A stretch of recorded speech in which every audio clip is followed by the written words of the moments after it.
dengan memuji Tuhan satu kita sekalian. Dan biarlah kita akan memberikan salam kita kepada minimal 5 orang jemaat yang ada di samping kanan kiri Bapak Ibu sekalian. Satu kita sekalian.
kita tundukkan kepala.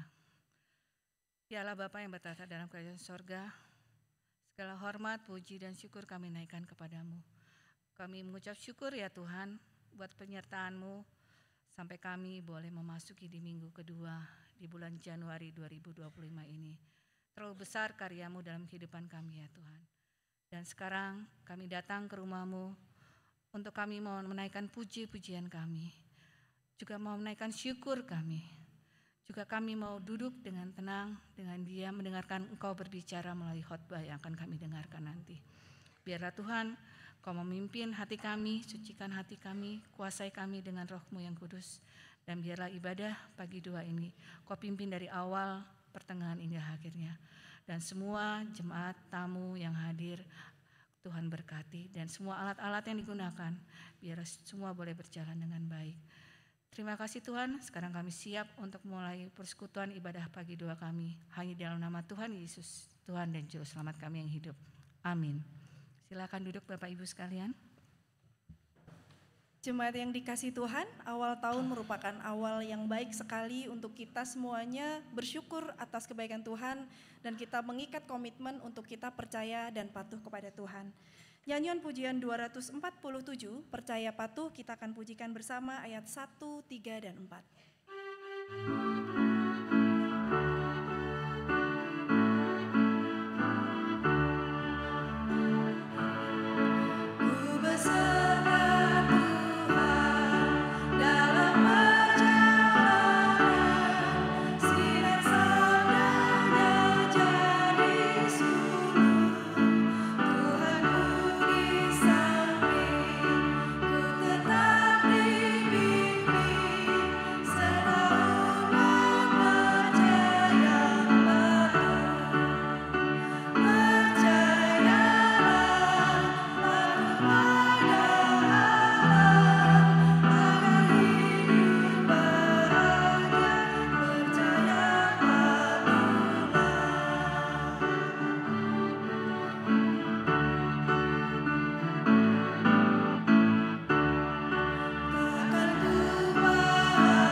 Pembacaan Alkitab kita pada siang hari ini terambil dari Filipi 1 ayat 27 sampai dengan 30.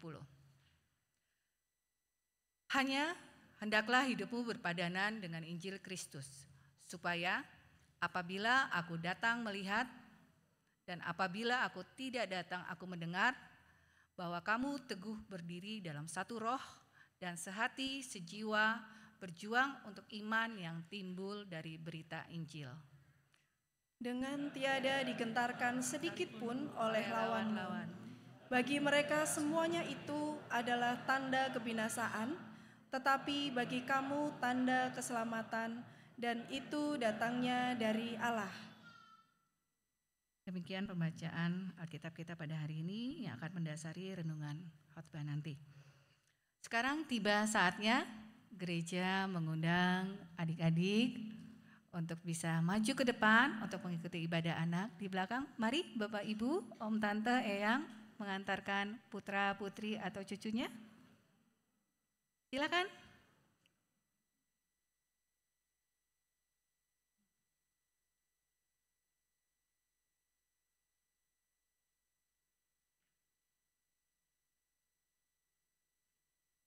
Iya, ayo silakan. Nanti Ibu Leli akan memimpin dalam doa.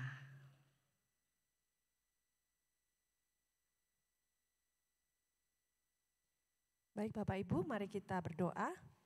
Tuhan Allah Bapa kami yang ada di dalam kerajaan surga, saat ini kami membawa anak-anak kami kepada Engkau untuk diberkati ketika mereka akan mengikuti ibadah anak di tempat yang sudah disediakan. Tolonglah mereka Tuhan yang rindu untuk berkat Tuhan tercurah atas mereka melalui ibadah anak yang akan dipimpin oleh para pembimbing. Tolonglah Tuhan, biarkan anak-anak ini boleh bertumbuh dalam kehidupan rohaninya, mengenal Engkau semakin dalam. Berkati para pengajar, berkati para pembimbing yang menolong mereka belajar firman Tuhan, agar mereka memahami dan mengerti apa yang Tuhan mau di dalam kehidupan mereka. Berkati pertumbuhan rohani anak-anak kami, dan kami menyerahkan dari awal, pertengahan, sampai akhir ibadah nanti. Biarkan nama Tuhan dipermuliakan, dan anak-anak kami dapat mengikuti dengan penuh sukacita dan tenang karena Tuhan hadir di tengah-tengah mereka. Terima kasih Bapa, ini doa kami, dan kami menyerahkan anak-anak kami ke dalam tangan Engkau. Di dalam nama Tuhan Yesus kami naikkan doa ini. Haleluya, amin.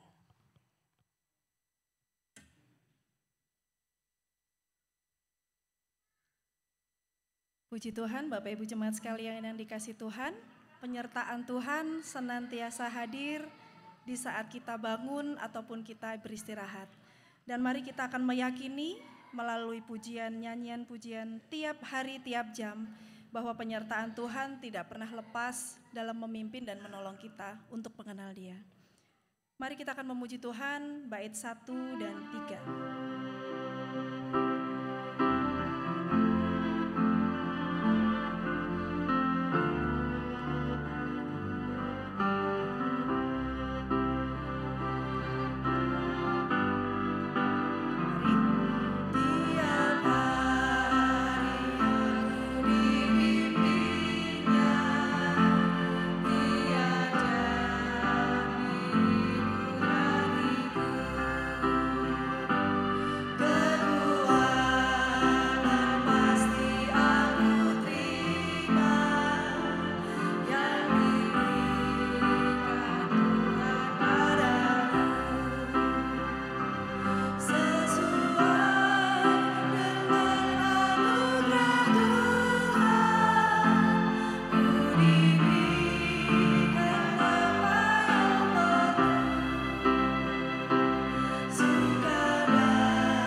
Mari kita berdoa. Kepada Engkau kami boleh datang dan hanya kepada Engkau ada jawaban dalam setiap pergumulan kami. Sebab kami meyakini bahwa pertolonganku adalah Tuhan Allah yang menyelamatkan kami dari segala dosa yang kami kenal di dalam nama Tuhan Yesus Kristus. Pagi ini Tuhan kami datang dengan segala kerendahan hati kami, dengan penuh iman bahwa segala pergumulan yang kami alami, baik itu secara pribadi, yang terjadi dalam keluarga kami, yang terjadi di dalam kantor tempat kerja kami, yang terjadi di dalam kehidupan kami bergereja, kami menyerahkan sepenuhnya ke dalam tangan kuasa Tuhan, dan kami rindu ketika kami boleh datang kepada Tuhan, kami memiliki keyakinan yang teguh bahwa segala doa yang kami aturkan kepada Tuhan, Tuhan akan menjawabnya. Sekalipun jawaban Tuhan, kadang Tuhan jawab secara cepat, kadang Tuhan jawab mungkin menurut ukuran kami terlalu lama, bahkan jawaban Tuhan kadang tidak. Biarkan itu menjadi pedoman kami, sehingga kami tidak memaksakan kehendak Tuhan dalam hidup kami, bahkan sampai kami kecewa kepada Engkau. Bapa yang di surga, kami bersyukur jemaat-Mu di tempat ini mereka setia, mereka teguh dan tangguh, mereka sungguh mengandalkan Tuhan. Karena itu, ketika ada di rumah Tuhan ini, kami berdoa kepada Tuhan, kiranya jemaat-Mu yang setia, jemaat-Mu yang ada di tempat ini, Tuhan Engkau pedulikan. Ketika mereka sakit, Tuhan Engkau sembuhkan. Ketika mereka sedang bergumul untuk pekerjaan, Tuhan Engkau berikan.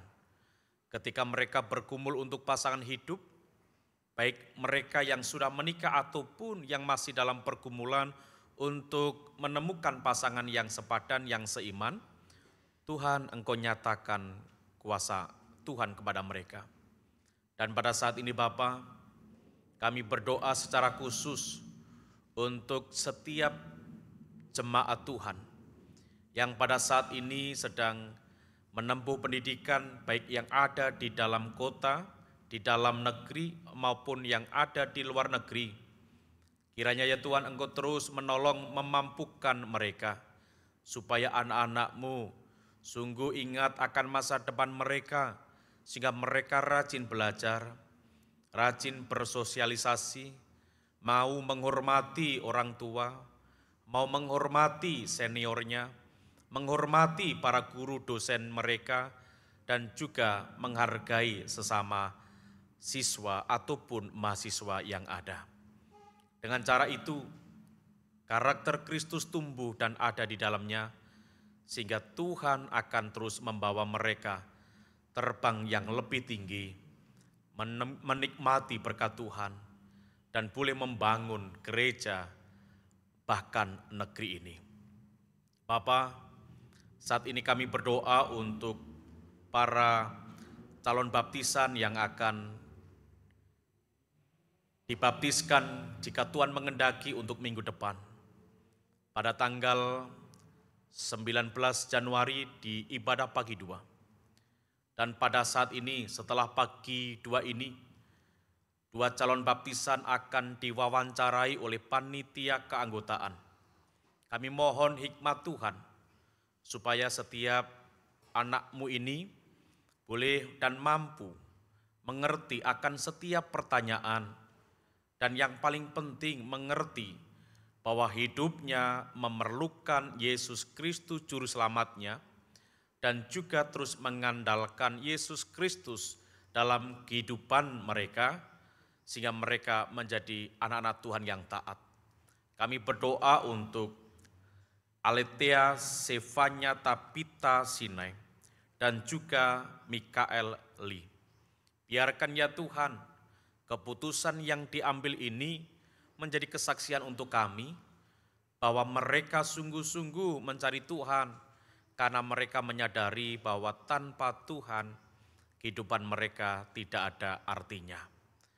Bapa yang di surga, pada saat ini pula kami berdoa untuk para ibu yang mengandung.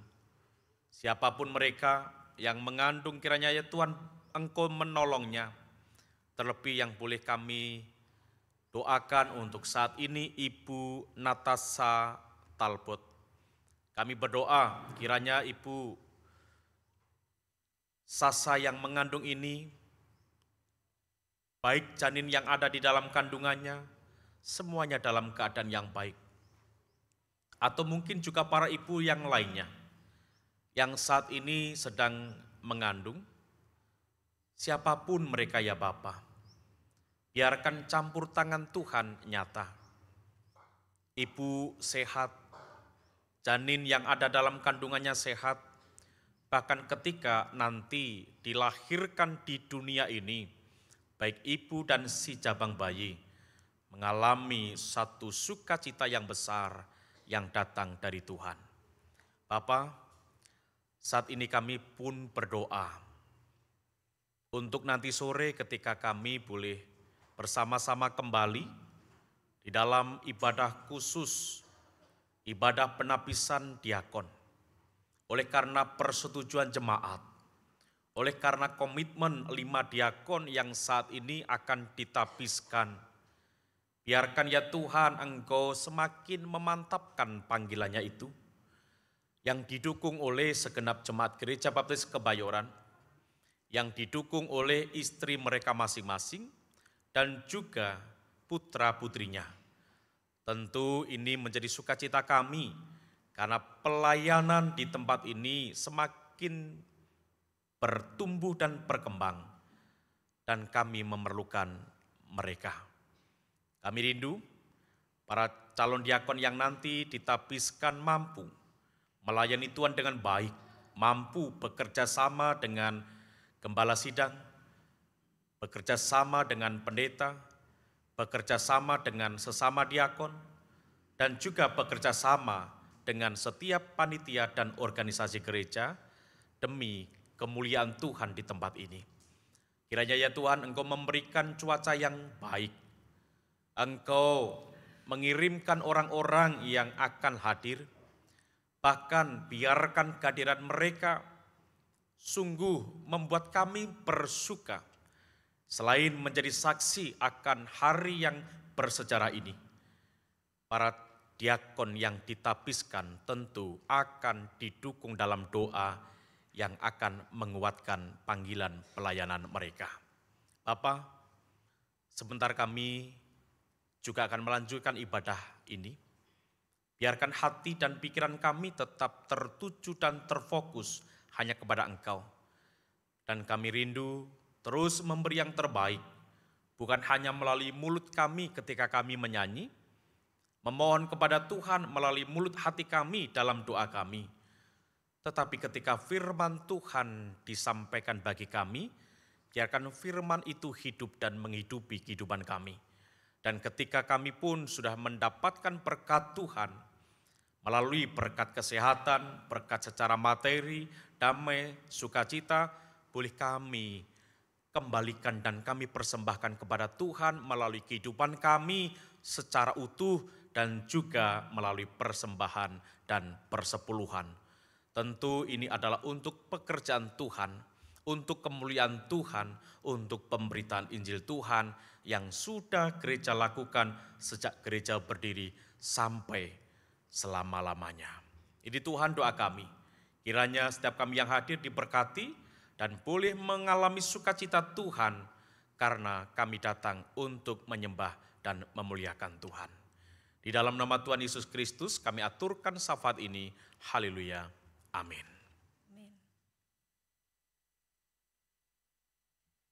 Jemaat yang dikasih Tuhan, izinkan saya bertanya, apakah saudara percaya bahwa Tuhan mengasihi kita semua? Amin. Apakah saudara meyakini bahwa Tuhan sudah memberikan segala sesuatu yang terbaik bagi kehidupan kita? Amin. Mari kita akan bangkit berdiri, bersama-sama kita akan memuji Tuhan, beri yang terbaik. Mempersiapkan kita dalam persembahan dan persepuluhan.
panggilan memberi kita terambil dari Mazmur 96 ayat 7 sampai 9. Tertulis demikian.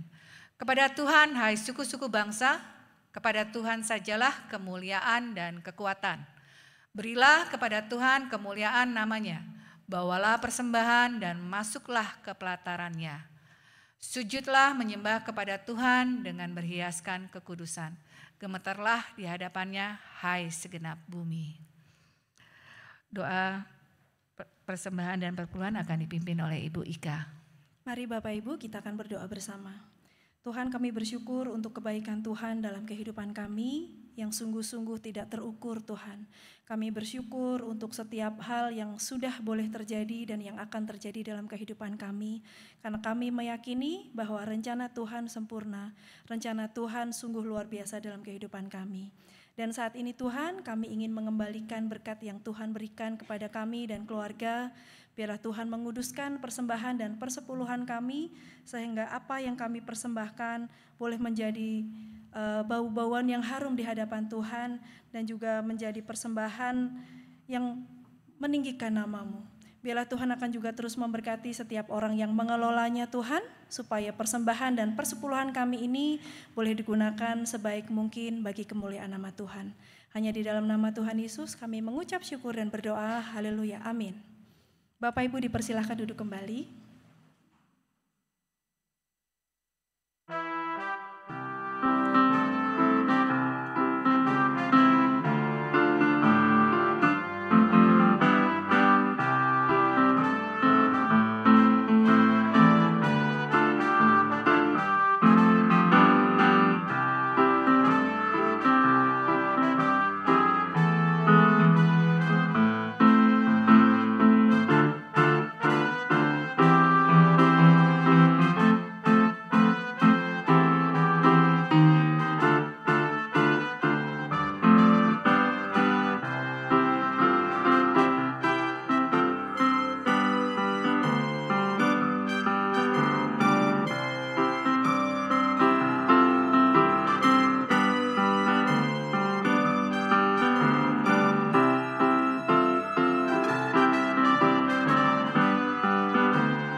Kami mengundang Bapak Ibu untuk bangkit berdiri. Kita akan menyerahkan persembahan dan persepuluhan kita yang terbaik kepada Tuhan dengan pujian Berilah Sifat Murah Hati.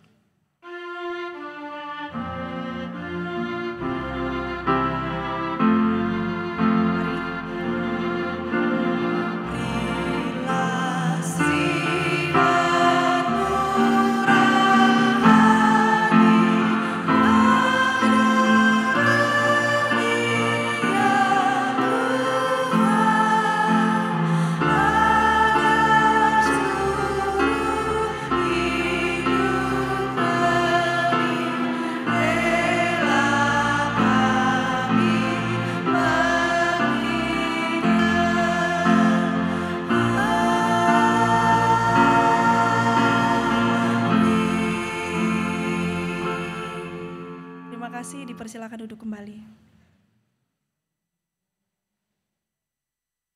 Bapak Ibu sekalian, tidak lengkaplah jika kita beribadah, kita tidak membiarkan diri kita untuk duduk dengan tenang. Tuhan berbicara kepada kita melalui renungan atau khotbah. Khotbah pada pagi 2 ini akan disampaikan oleh Pendeta Emeritus Junianus Tarapa yang berjudul Injil Hidup dalam Hati Orang Percaya. Namun sebelumnya ada pujian yang indah yang akan disampaikan pujian istimewa ini oleh trio Aresda yang dapat menyiapkan hati kita untuk mendengarkan firman Tuhan.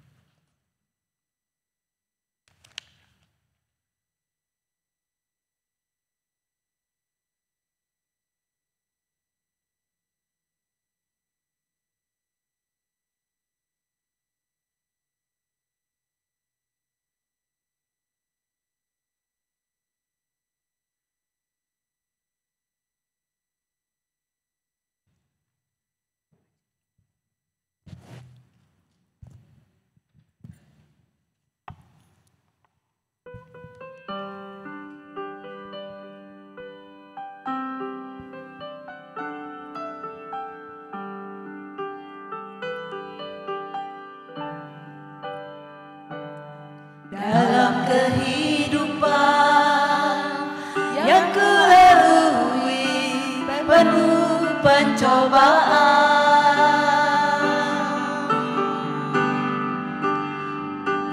entah kemana akan ku bawa kehidupanku.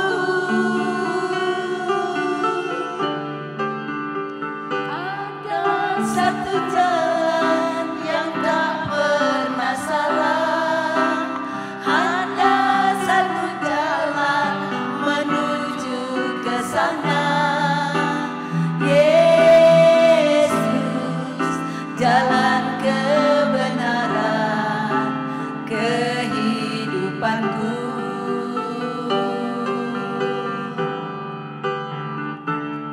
Bila sengsara dan kesukaran menghimpit hidupku,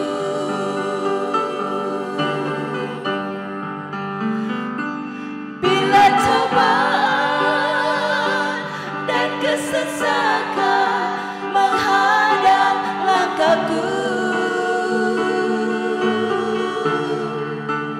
panggil nama Yesus, Dia selalu menolong. Datang pada Yesus, Dia setia menjaga. Tangannya tak pernah terlambat menolongmu.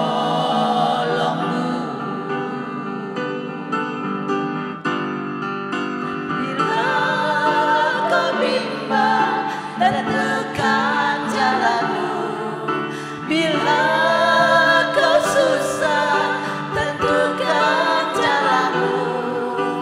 Sandarkan hatimu, sandarkan hidupmu di dalam tangannya. Di dalam Yesus kau takkan kecewa. Di dalam Yesus ada kemenangan. Hanya dalam Yesus, hanya nama Yesus penolong hidupku. Sungguh besar kasih-Mu Tuhan, hingga mengalahkan segala kesukaran hidupku yang terkadang menyesatkanku ke jalan yang salah. Namun karena kasih dan kuasa-Mu, aku dapat mampu untuk melewatinya. Sebab Engkaulah kekuatan dan penolongku.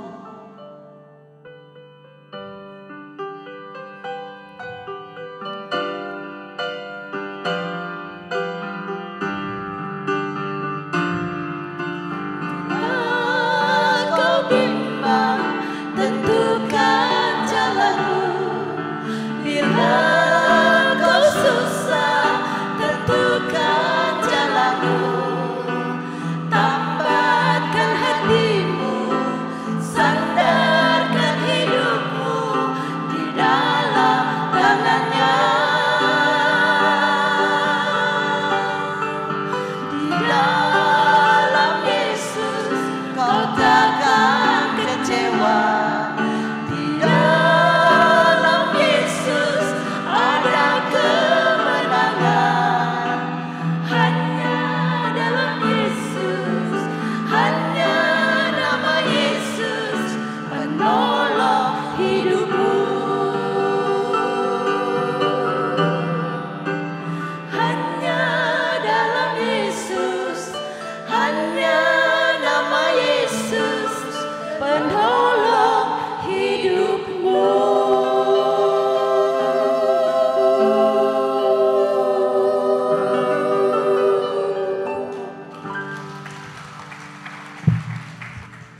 Terima kasih banyak trio ibu-ibu Sunda, Jawa, Batak. Terima kasih banyak, sungguh luar biasa. Ya hanya dalam Yesus ada kekuatan kita ya, saudara-saudara sekalian. Karena itu mari kita tetap setia dan percaya kepada Kristus, Yesus Tuhan kita. Selamat pagi Bapak, Ibu, dan saudara-saudara sekalian. Puji Tuhan kita bertemu kembali pada minggu yang kedua tahun 2025 ini. Dan selamat datang kepada teman-teman atau saudara-saudara yang berlibur di luar kota sudah kembali ke Jakarta. Saudara-saudara sekalian, minggu yang lalu kita sudah merenungkan firman Tuhan dari kitab Filipi pasal 1 ayat 27 Filipi pasal 1 dan minggu yang lalu kita melihat dari ayat 19 sampai 26 tentang nilai-nilai Injil, hidup dalam nilai-nilai Injil. Dan hari ini kita bersama-sama akan merenungkan firman Tuhan dengan judul Injil Hidup dalam Hati Orang-orang yang Percaya.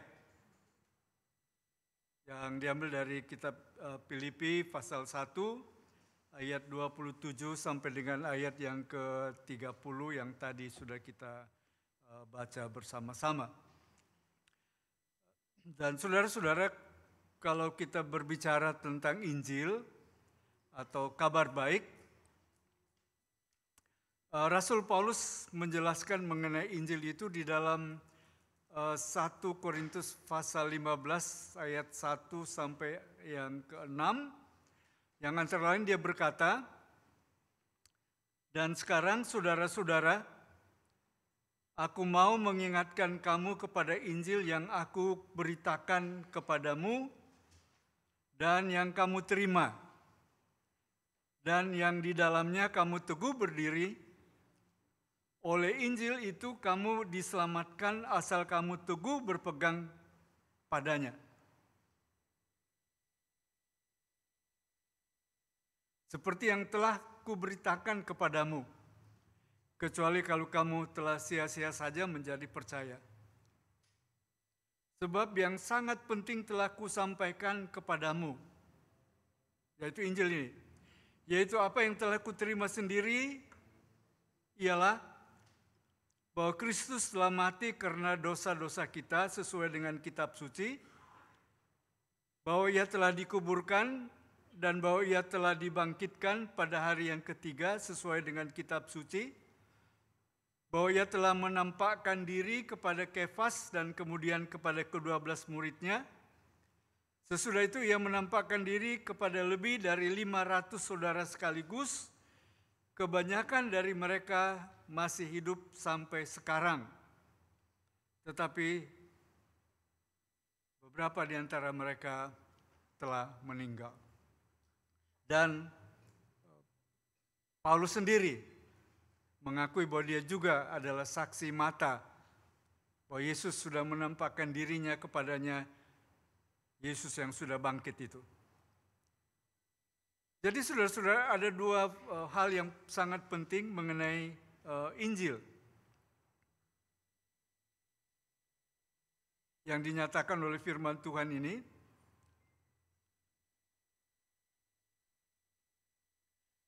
Yang pertama ialah mengenai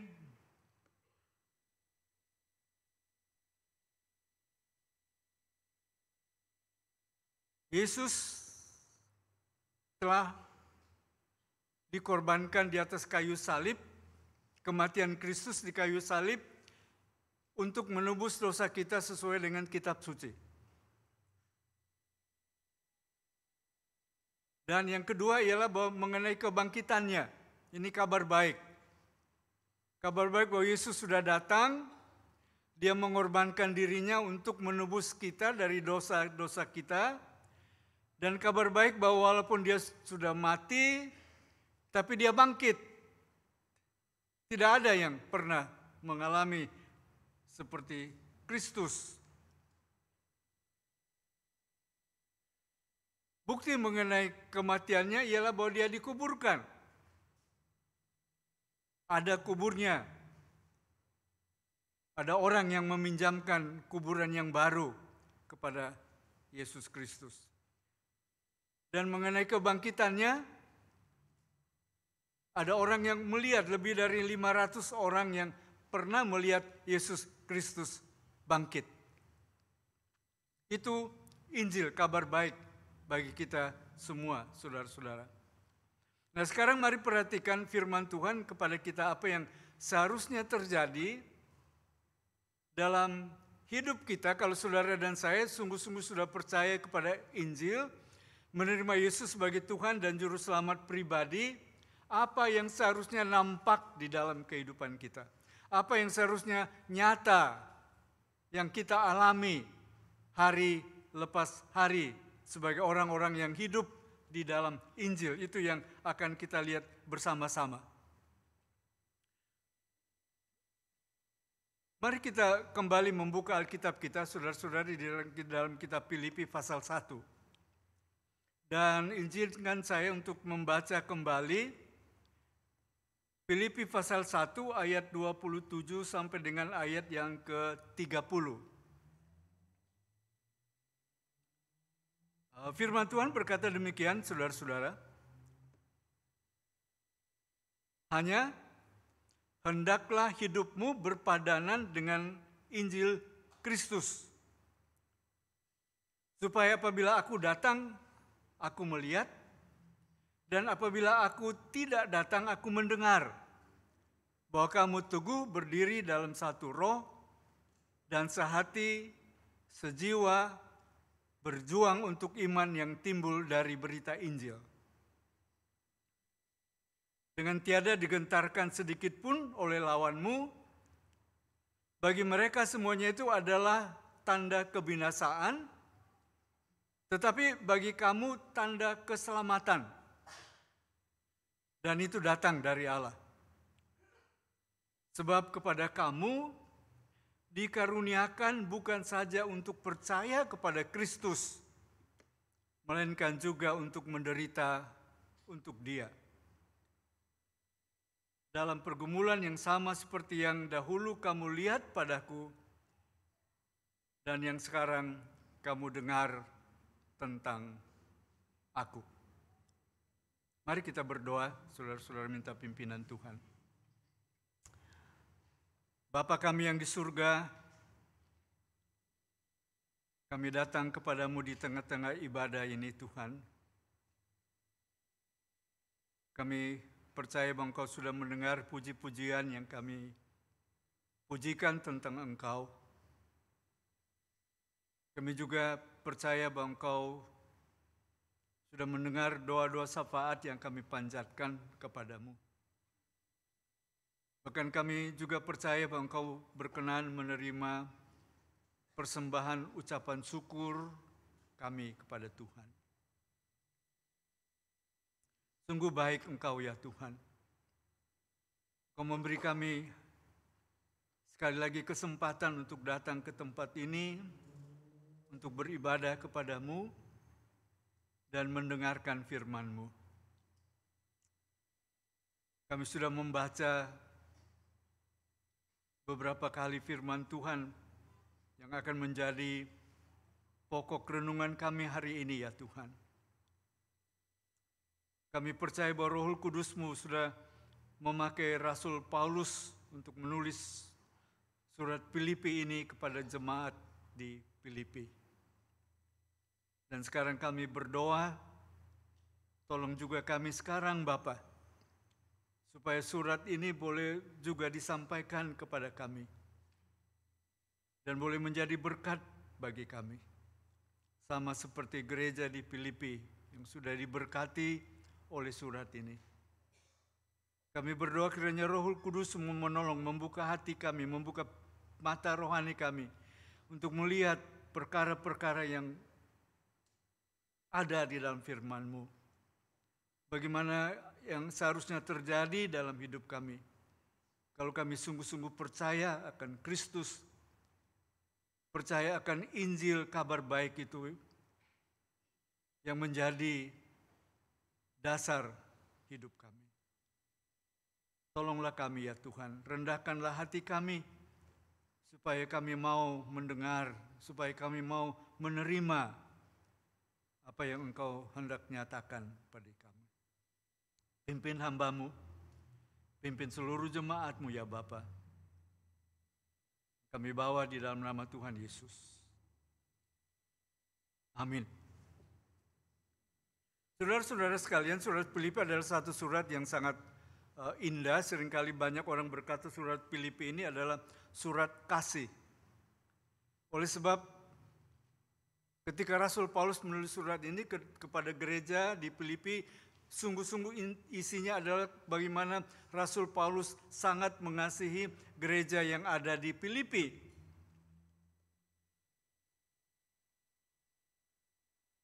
Dia menyebutkan dirinya sebagai Rasul Kristus, orang kudus, tapi dia juga menyebut orang Kristen di Filipi orang-orang kudus dalam Kristus. Hubungan yang sangat indah antara hamba Tuhan yang ada di dalam Kristus dan kepada orang-orang yang kudus di dalam Kristus. Coba lihat salah satu ayat yang dia sampaikan di dalam kitab Filipi ini. Sebagai pendahuluan dalam suratnya dia berkata, "Aku mengucap syukur kepada Allahku setiap kali aku mengingat kamu. Dan setiap kali aku berdoa untuk kamu semua, aku selalu berdoa dengan sukacita. Aku mengucap syukur kepada Allahku karena persekutuanmu di dalam berita Injil mulai dari hari pertama sampai sekarang." Ada hubungan yang begitu baik sejak Rasul Paulus untuk pertama kali masuk ke Filipi, memberitakan Injil kepada mereka, lalu mereka percaya kepada Tuhan Yesus. Mereka masih punya hubungan yang baik. Sampai ketika Paulus menulis surat ini dari penjala di Roma, dia masih berkata, "Aku mengucap syukur kepada Allahku setiap kali aku mengingat kamu." Begitu dekat dia dengan gereja yang di Filipi ini. Dia sangat mengasihi mereka. "Dan setiap kali aku berdoa untuk kamu semua, aku selalu berdoa dan mengucap bersukacita. Aku mengucap syukur kepada Allahku karena persekutuanmu di dalam Injil." Ada persekutuanmu di dalam Injil. Saudara-saudara, apakah saudara merasa bahwa kita juga di sini punya persekutuan di dalam Injil? Atau apakah saudara sering berdoa kepada Tuhan, mohon agar Tuhan memberkati gereja kita supaya kita bisa memiliki suasana persekutuan kasih di dalam Injil Tuhan? Apakah saudara mengucap syukur kepada Tuhan bahwa kita di sini memiliki persekutuan yang indah dan bisa bersekutu bersama-sama melayani Tuhan, menyambut setiap orang sebagai saudara seiman kita? Lihat kiri, kanan, belakang saudara. Apakah itu saudara-saudara yang ada di dalam persekutuan Injil Tuhan? Rasul Paulus bisa merasakan bahwa gereja yang di Filipi itu adalah satu gereja yang sungguh-sungguh mencerminkan orang yang hidup di dalam Injil. Mereka punya persekutuan yang baik dalam memberitakan Injil. Lalu ketika kita membaca Filipi pasal 1 mulai ayat 27, saudara-saudara, ada suasana yang agak berubah di situ. Kalau ayat-ayat di atas, Paulus seolah-olah merasa dia adalah seorang prajurit yang ada di dalam penjara. Sekarang Rasul Paulus fokus berbicara tentang kehidupannya di dalam penjara di Roma.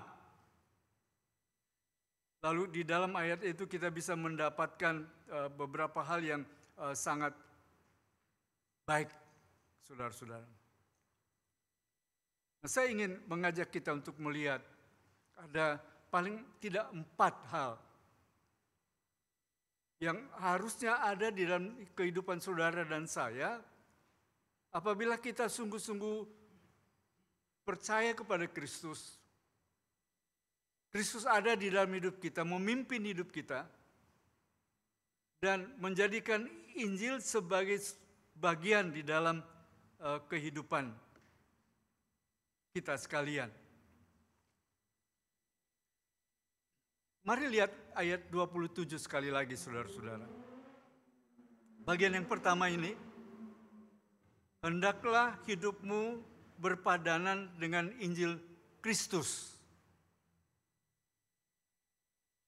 Kata penting di sini ialah berpadanan dengan Injil Kristus.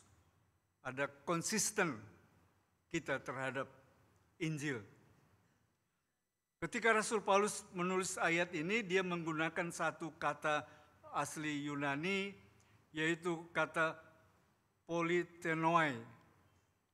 Berperilaku sebagai warga negara. Di dalam Alkitab versi bahasa Indonesia sehari-hari dipakai terjemahan berperilaku sebagai warga negara. Sesuai dengan tuntutan Injil, itu dalam bahasa Indonesia sehari-hari. Dalam versi Alkitab firman Allah yang hidup, dipakai selalu hidup sebagaimana layaknya orang Kristen. Beberapa tahun yang lalu, saudara-saudara, ketika saya melayani di Bandung, ada anggota gereja kami, seorang diakon. Dia ikut dalam mempersiapkan terjemahan bahasa Indonesia sehari-hari. Dan juga ada orang baptis lain yang ikut dalam tim ini, yaitu Ibu Nia Sigar. Dan anggota saya ini memperlihatkan kepada saya beberapa teks yang mereka sedang siapkan mengenai bahasa Indonesia sehari-hari. Dan ketika saya membaca teks itu, saudara-saudara, mula-mula saya merasa saya tidak merasa tidak siap, sebab menurut saya Alkitab sudah baik. Kenapa harus dibuat versi yang lain? Begitu.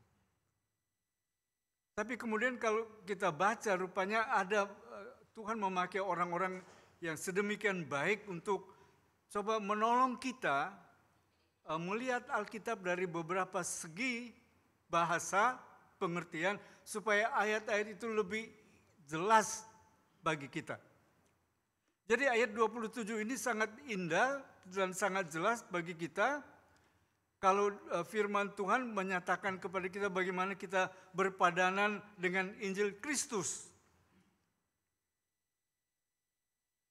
Yaitu bagaimana kita hidup sebagai seorang yang sungguh-sungguh sesuai dengan apa yang dinyatakan oleh firman Tuhan.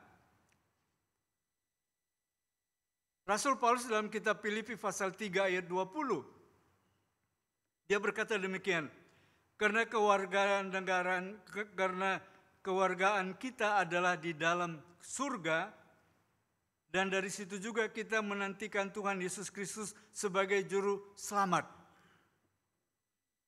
Jadi warga negara kita secara rohani, kita sekarang ini warga negara surga.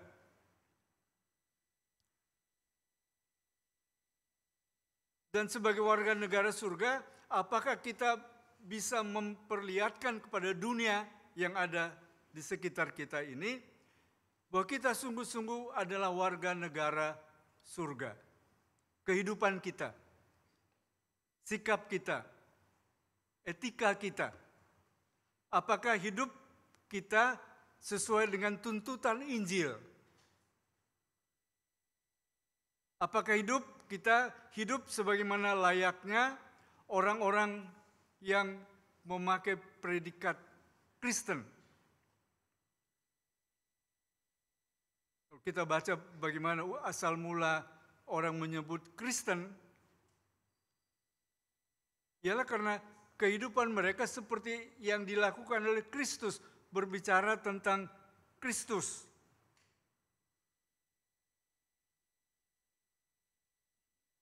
Saudara-saudara yang dikasihi Tuhan, minggu ini kami membaca Alkitab setahun dan sudah sampai saya membaca Kejadian pasal 19. Dan di dalam kitab Kejadian pasal 19 ada doa syafaat Abraham terhadap kota Sodom. Ketika Allah bersama-sama dengan Abraham berjalan menuju Allah memberitahu kepada Abraham bahwa Allah akan menghukum kota Sodom. Lalu Abraham berdoa. Terkenal dengan doa syafaat Abraham. Abraham berdoa begini. Apakah kalau ada 50 orang benar dalam kota Sodom itu, apakah Allah akan membinasakannya untuk 50 orang benar itu? Allah berkata tidak. Kalau ada 50 orang benar di kota itu, aku tidak akan membinasakan kota itu. Lalu Abraham berkata lagi, kalau begitu, kalau ada 45 orang benar di dalam kota itu, apakah Allah akan menghukum kota itu? Allah berkata kepada Abraham, tidak. Kalau ada 45 orang di dalam kota itu yang benar, aku tidak akan menghukumnya. Demikian terus turun dari 40 jadi 30, turun lagi 20, turun lagi 10. Kalau ada 30 atau ada 20 atau ada 10 orang benar di kota itu, apakah engkau akan menghukumnya? Allah berkata, kalau ada 30 orang benar atau 20 orang benar atau 10 orang benar di kota itu, aku tidak akan menghukumnya.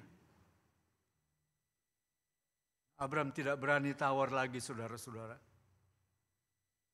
Oleh sebab di dalam kota itu yang dia kenal ada saudaranya, Lot, anak-anaknya,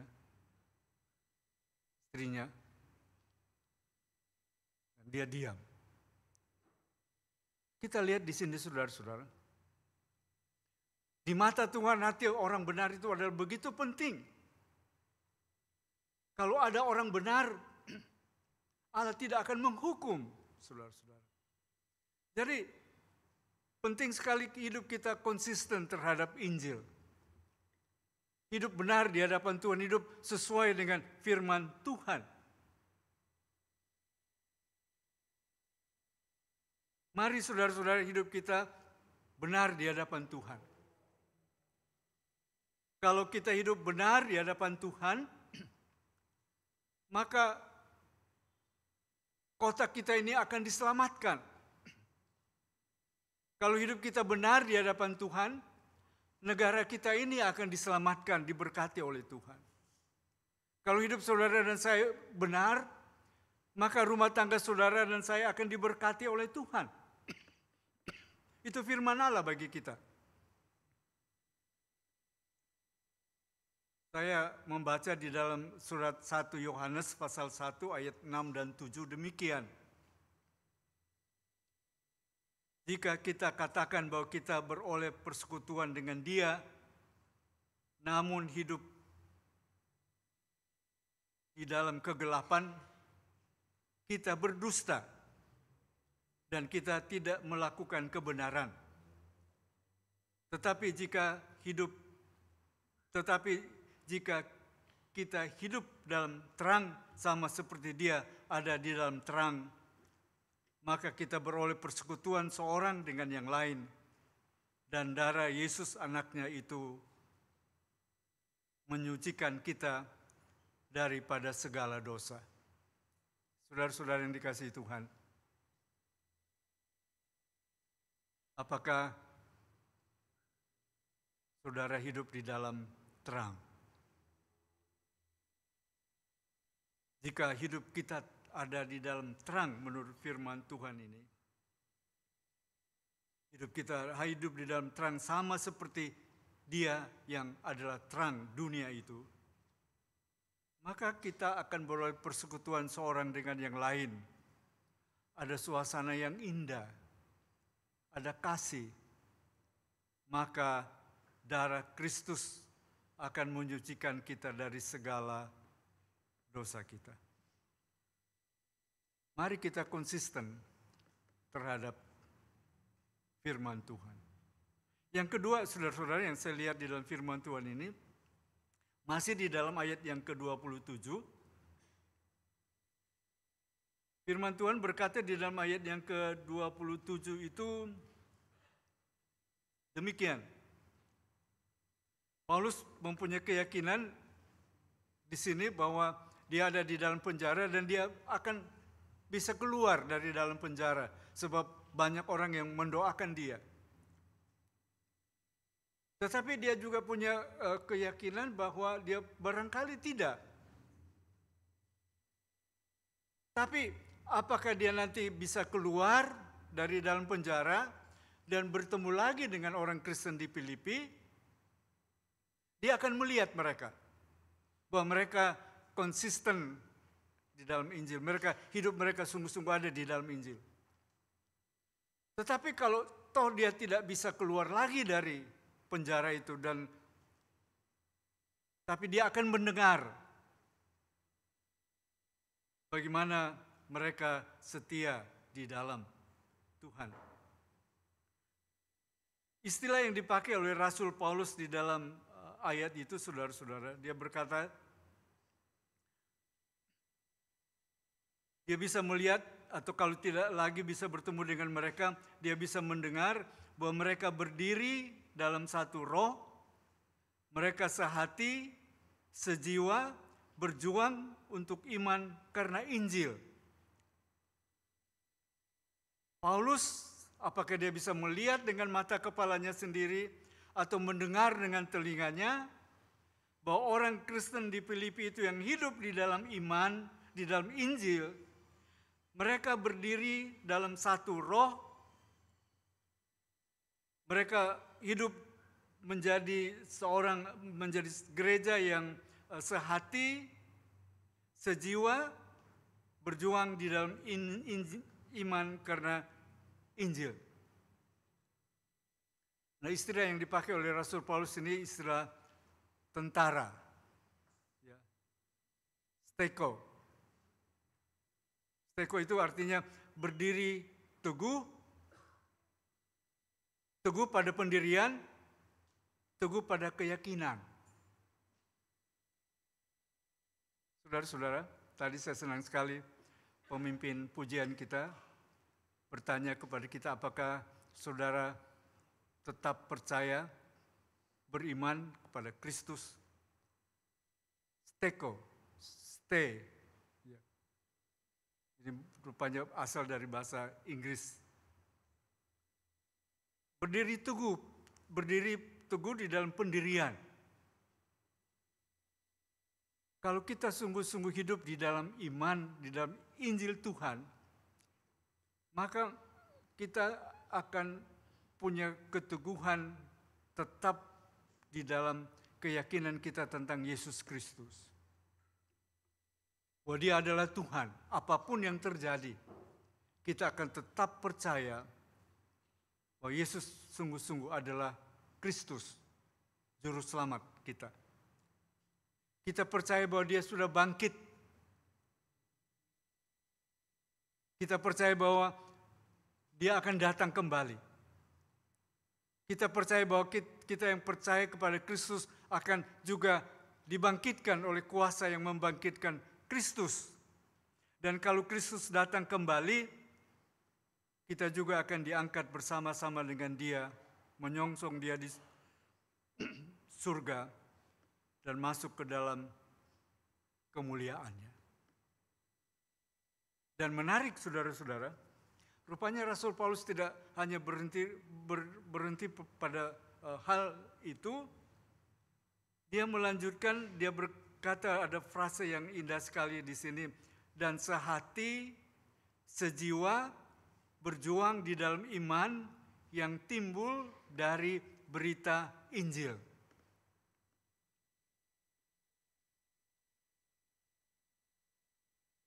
Sehati sejiwa itu artinya bukan hanya sendirian ya. Sehati sejiwa itu ada kelompok, ada orang lain, ada relasi. Dan Paulus menggunakan istilah yang menarik di sini, saudara-saudara, ialah sunatleo, yang yaitu sesuatu yang berarti bergumul bersama-sama, bekerja bersama-sama, berjuang bersama-sama. Jadi ketika kita hidup di dalam Injil, maka kita akan berjuang bersama-sama. Ada kesatuan jiwa, Paulus menggunakan di sini. Ada kesatuan jiwa berjuang dalam iman yang timbul oleh sebab Injil. Karena kita percaya kepada Injil, kita akan berjuang bersama-sama untuk melayani Tuhan, untuk memberitakan Injil bagi kemuliaan Tuhan.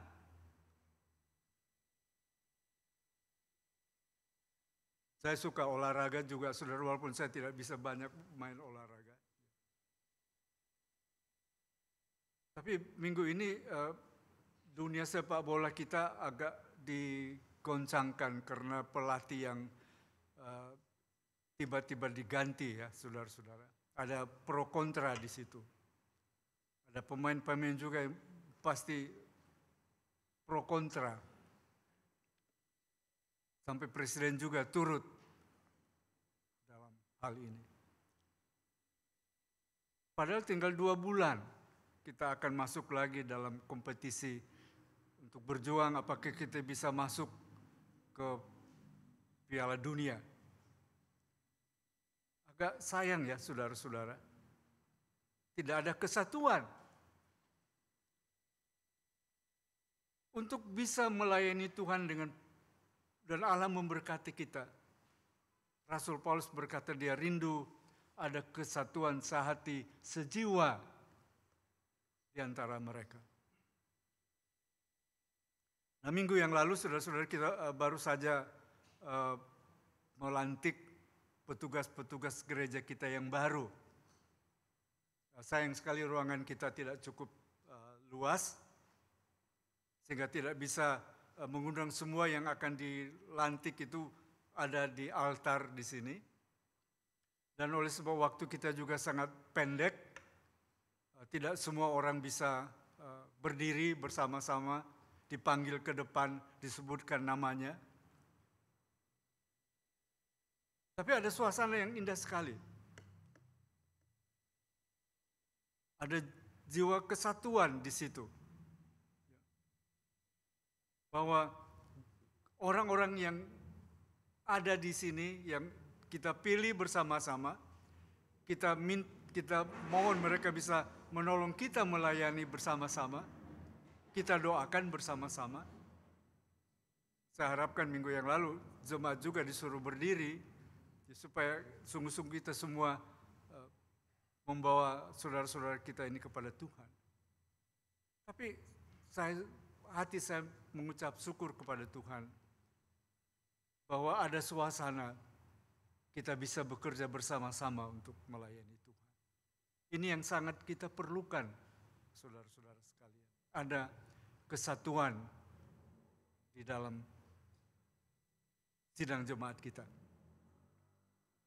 Dan bagian yang ketiga, lihat ayat 28, saudara-saudara, Filipi pasal 1, bagian ketiga. Firman Tuhan berkata demikian, dengan tiada digentarkan sedikit pun oleh lawanmu, bagi mereka semuanya itu adalah tanda kebinasaan. Tetapi bagi kamu tanda keselamatan. Dan itu datangnya dari Allah,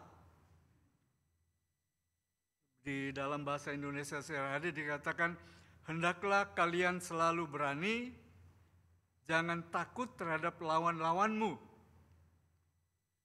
Dalam versi bahasa Alkitab Firman Allah yang hidup ditulis, tanpa mengenal takut apapun yang akan dilakukan musuh saudara.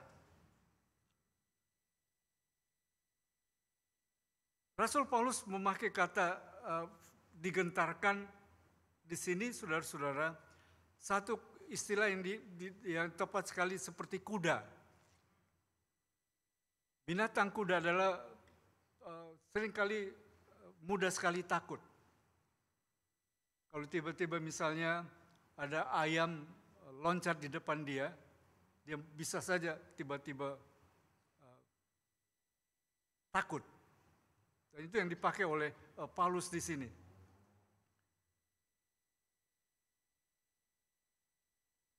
Kita tahu Rasul Paulus menulis surat ini, dia ada di dalam penjara di Roma. Dan dia sedang menghadapi Kaisar Roma yang terkenal dengan Kaisar Nero, yang rupanya dia seorang kaisar yang sakit jiwa. Dia membakar kota Roma, lalu dia menuduh bahwa orang Kristen yang membakar kota Roma, sehingga orang Kristen mengalami penganiayaan yang sangat luar biasa. Ada satu buku yang sangat baik yang saya pernah baca. Dulu waktu saya kecil, saya menjadi anggota perpustakaan rakyat. Tiap minggu bisa mengambil 4-5 buku di perpustakaan, pulang membaca, lalu sesudah selesai kembali mengganti. Dan salah satu buku yang pernah saya baca, saudara-saudara, itu sudah terjemahan bahasa Indonesia, Quo Vadis Domine. Mau kemana Pak Pendeta? Ini cerita mengenai Petrus. Ketika dia ada di kota Roma, itu menurut buku cerita itu, lalu Kaisar Nero mulai menganiaya orang-orang Kristen, menangkap orang-orang Kristen. Petrus lalu mau lari. Dan ketika dia sampai hampir di luar kota, dia mendengar suara Tuhan yang isinya, mau kemana engkau Pak Pendeta? Lalu akhirnya dia kembali. Dia tetap di kota Roma untuk memberitakan Injil. Kalau kita percaya kepada Injil, kata Rasul Paulus dalam firman Tuhan ini, jangan gentar, jangan takut.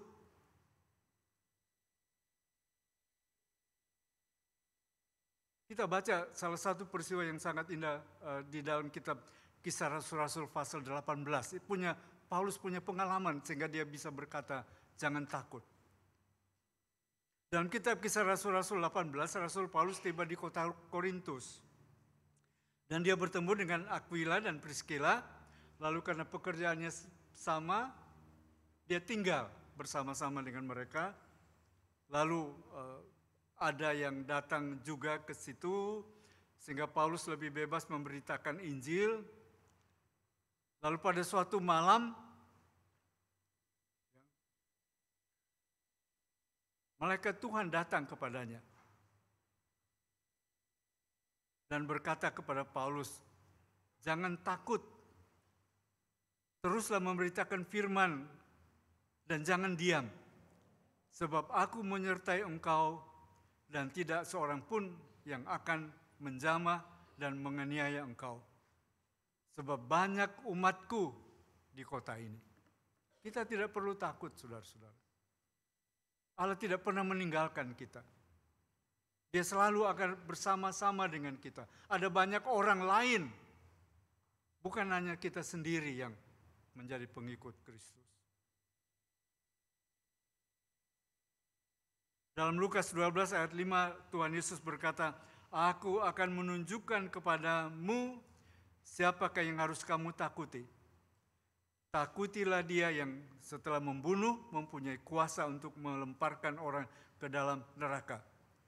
Sesungguhnya aku berkata kepadamu, takutilah dia. Siapa yang hanya kita bisa takuti? Hanya kepada Tuhan. Jangan takut kepada orang yang hanya bisa membunuh tubuh kita. Tapi mari takut kepada Allah. Selain Dia bisa membunuh tubuh kita, Dia juga akan melemparkan kita ke dalam penghukuman yang kekal. Dan sebagai bagian yang terakhir, saudara-saudara, tidak terlalu panjang lagi saya bawa. Tapi ini sangat menakutkan kita. Mungkin saudara tidak suka. Tapi di dalam ayat yang ke-29 sampai dengan ayat yang ke-30 saya baca saja bagi kita. Firman Tuhan berkata demikian. Sebab kepada kamu dikaruniakan bukan saja untuk percaya kepada Kristus, melainkan juga untuk menderita untuk Dia dalam pergumulan yang sama seperti yang dahulu kamu lihat padaku dan yang sekarang kamu dengar tentang aku. Sekian lama saya menjadi orang Kristen, saudara-saudara. Baru minggu ini saya melihat hal yang sangat luar biasa di sini. Dan saya kira saudara juga baru melihatnya. Ada yang dikaruniakan Tuhan di dalam ayat ini. Lihat sekali lagi, sebab kamu dikaruniakan bukan saja untuk percaya. Saudara sudah dikaruniakan untuk bisa dengan pimpinan Roh Kudus bisa mengerti, bisa percaya bahwa Yesus sebagai Tuhan dan Juru Selamat. Tapi juga dikatakan di sini, tetapi juga kamu dikaruniakan, melainkan juga dikaruniakan untuk menderita untuk Dia. Sama sekali tidak pernah mungkin kita bayangkan bahwa kalau kita mengikut Kristus itu karunia, tapi kalau kita menderita karena Kristus itu juga adalah satu karunia dari Tuhan. Karunia yang pertama datang dalam hidup kita dan karunia yang kedua juga bisa datang dalam hidup kita.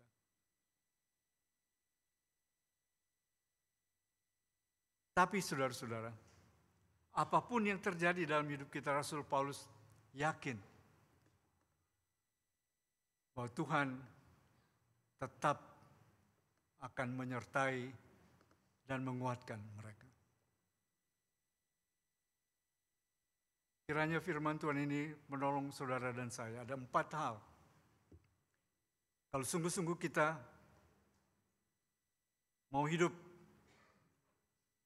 di dalam Injil. Yang pertama, kita harus hidup berpadanan dengan Injil, konsisten dengan Injil. Kita harus bisa punya persekutuan, kesatuan di dalam Injil. Kita tidak takut, kita tidak gentar. Dan kita juga harus siap kalau bila mana terjadi harus menderita karena Kristus. Itu adalah satu karunia bahwa kita bisa sama seperti Kristus yang rela menderita bagi kita. Mari kita berdoa.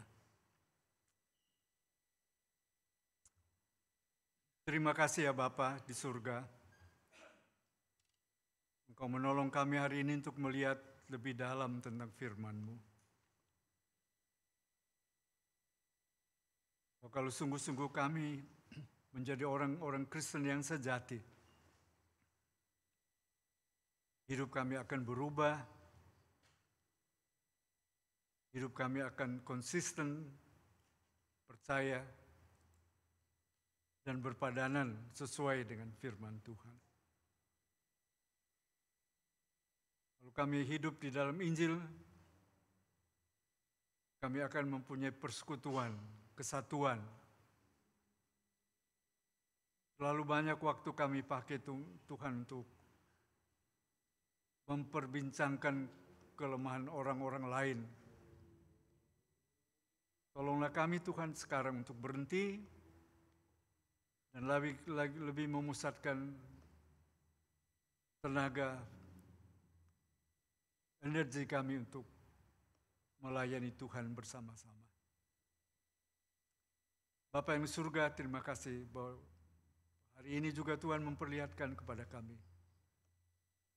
Kalau kami hidup di dalam Injil Tuhan, Kami tidak perlu takut sebab Engkau ada. Dan kami tidak sendirian, Roh Kudus-Mu ada menyertai kami.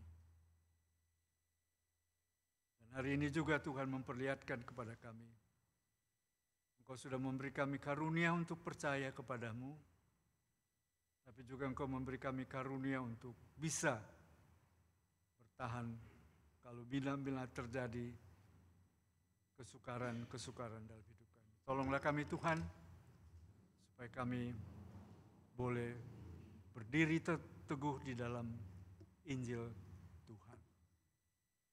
Di dalam nama Tuhan Yesus kami berdoa. Amin. Mari saudara-saudara kita bangkit berdiri bersama-sama. Firman Tuhan disampaikan kepada kita. Saya yakin saudara-saudara sudah mendengarnya. Saya yakin juga Roh Kudus berbicara kepada saudara, berbicara kepada kita. Sekarang bagaimana saudara mau merespons firman Tuhan ini? Ada beberapa hal yang bisa saudara lakukan. Bagi saudara-saudara yang mungkin belum pernah mengakui Yesus sebagai Tuhan dan Juru Selamat saudara, firman Tuhan menyatakan Allah memberi satu karunia bagi saudara untuk bisa percaya. Dia sedang berbicara kepada saudara untuk menerima Yesus sebagai Tuhan dan Juru Selamat saudara. Injil adalah kabar baik bahwa Kristus datang, mati untuk menebus saudara dan saya dari dosa saudara supaya saudara tidak dihukum. Jadi hari ini, kalau ada saudara-saudara mau menerima Tuhan Yesus sebagai Tuhan dan Juru Selamat pribadi saudara, mari datang. Firman Tuhan berkata, mari kita mengaku Yesus bukan hanya di dalam hati saudara, tapi mengakui dengan mulut saudara, dan saudara akan diselamatkan. Yang kedua, hari ini kita sudah membaca firman Tuhan, mendengar firman Tuhan.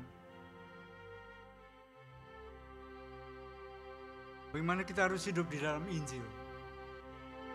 Hidup kita sesuai dengan Injil.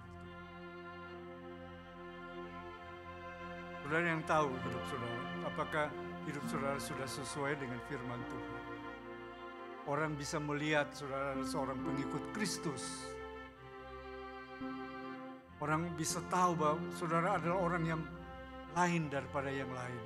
Saudara warga negara surga. Kalau saudara merasa perlu memperbarui penyerahan saudara, mari datang. Mari mulai hidup baru dengan Tuhan. Mari maju ke depan. Undangan juga hari ini bagi saudara. Saudara sudah sering datang ke gereja ini, saudara melihat persekutuan yang baik di sini.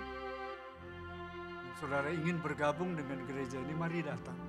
Ini salah satu cara gereja ini untuk menerima keanggotaan. Dengan maju ke depan, bergabung dengan gereja. Nyatakan keputusan saudara. Tuhan akan menyambut saudara. Dan yang terakhir, mungkin ada beban-beban dalam hidup saudara dan saudara mau kita doakan. Mungkin saudara ingin menyerahkan hidup saudara sepenuh waktu bagi Tuhan. Mari juga datang. Ketika kita menyanyikan nyanyian undangan ini, silakan maju ke depan.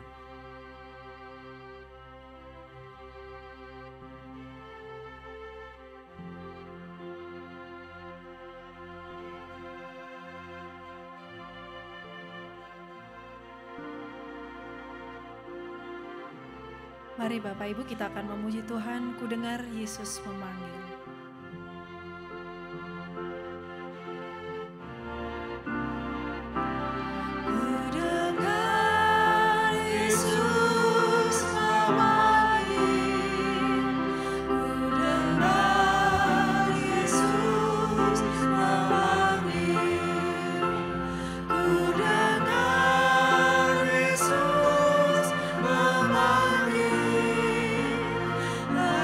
Sekali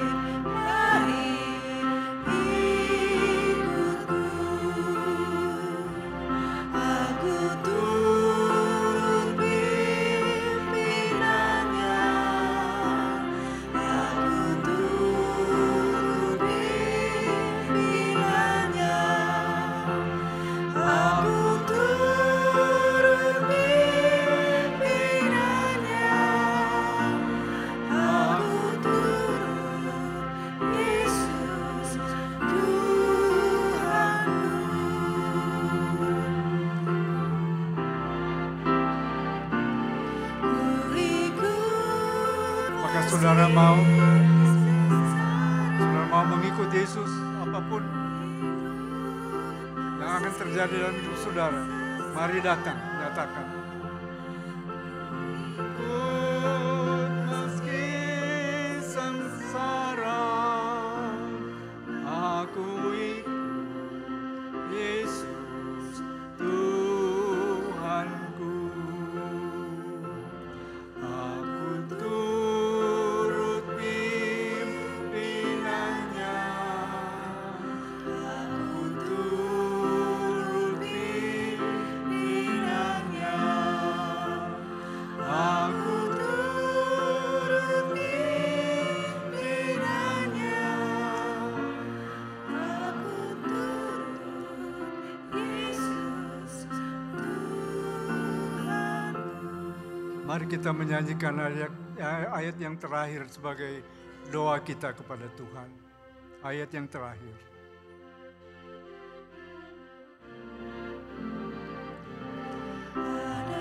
Bagiku mahkota, ada bagiku mahkota, ada bagiku mahkota, jika ikut Yesus Tuhanku. Aku turut pimpinannya. Aku turut pimpinannya. Aku turut pimpinannya. Aku turut Yesus Tuhanku.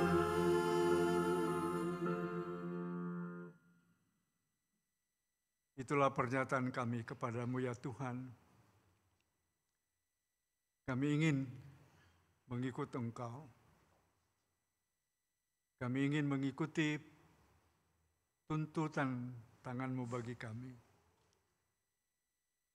Kami mengulurkan tangan kami kepadamu. Kami menyerahkan hati kami kepadamu. Kami menyerahkan seluruh hidup kami kepadamu Tuhan. Peganglah kami, tuntunlah kami. Sertailah kami Tuhan. Tiap-tiap hari, setiap saat. Agar dari dalam hidup kami,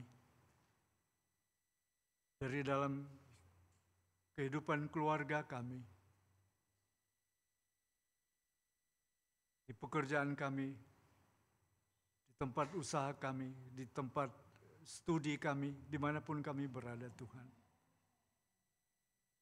Orang dapat melihat kehidupan kami sebagai pengikut-pengikut Kristus.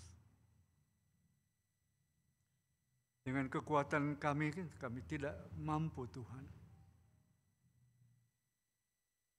Hanya dengan pertolongan-Mu, kami mampu untuk melakukannya. Tolonglah kami ya Bapa. Dan saudara-saudara sekalian, ibadah kita hampir selesai. Sebentar lagi kita akan kembali ke kegiatan-kegiatan kita.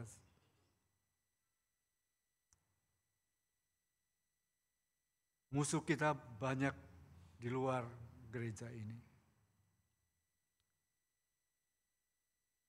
Dan karena itu mari kita satu dalam iman kita untuk berperang melawan kuasa-kuasa kegelapan yang berusaha untuk menghancurkan kita. Mari kita sehati, sejiwa, berjuang untuk Injil. Terimalah berkat Tuhan. Bila kiranya damai sejahtera dari Allah Bapa, kasih karunia di dalam Tuhan kita Yesus Kristus, dan persekutuan di dalam Roh Kudus-Nya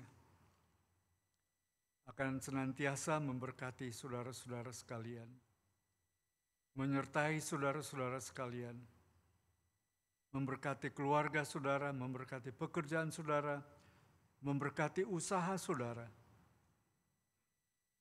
mulai hari ini dan sampai selama-lamanya. Di dalam Kristus Yesus Tuhan, kami berdoa. Amin.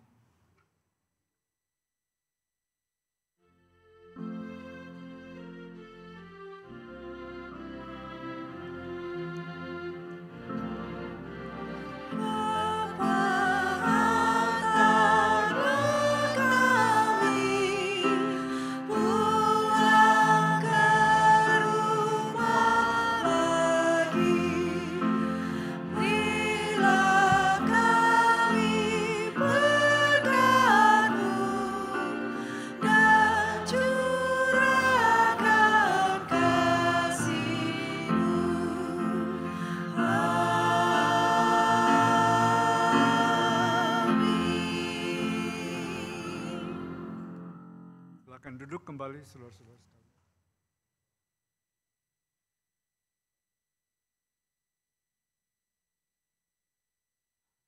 Bapak Ibu sekalian, mohon waktu sejenak sebelum kita meninggalkan ruang ibadah ini. Gereja ingin menyambut apakah ada Bapak Ibu yang baru pertama kali hadir di gereja ini? Apakah ada dari kiri saya? Dari kanan saya? Atau dari tengah? Ada. Apakah ada? Silakan berdiri. Ya, oh ada juga 3 ya. Baik, selamat datang Ibu dan Mas di sana. Di tangan saya sudah menerima 3 kartu dari panitia. Oh silakan duduk Ibu. Iya. Saya sudah menerima 3 kartu dari penerima tamu di depan. Kita sama-sama menyambut ya untuk Bapak Govinda Budianto. Yang tadi ya, adakah? Boleh berdiri lagi biar kita saling mengenal. Ini adalah Bapak Govinda, selamat datang. Lalu Ibu EPH Siregar. Ya, selamat datang Ibu Siregar dan Saudara Yohana Panjaitan. Boleh kembali berdiri nggak apa-apa ya? Baik, selamat datang Bapak Ibu sekalian, saudari juga. Kami sungguh senang berjumpa dengan Bapak Ibu dan saudari sekalian dan ditunggu kehadirannya kembali minggu depan. Dan jangan lupa Bapak Ibu sekalian untuk hadir kembali sore ini ada ibadah penapisan diakon dan nanti setelahnya akan ada ramah tamah bersama sebagai kita satu keluarga besar GBIK. Baik, kita akhiri ibadah kita pada hari ini. Mari kita bersaat teduh secara pribadi masing-masing.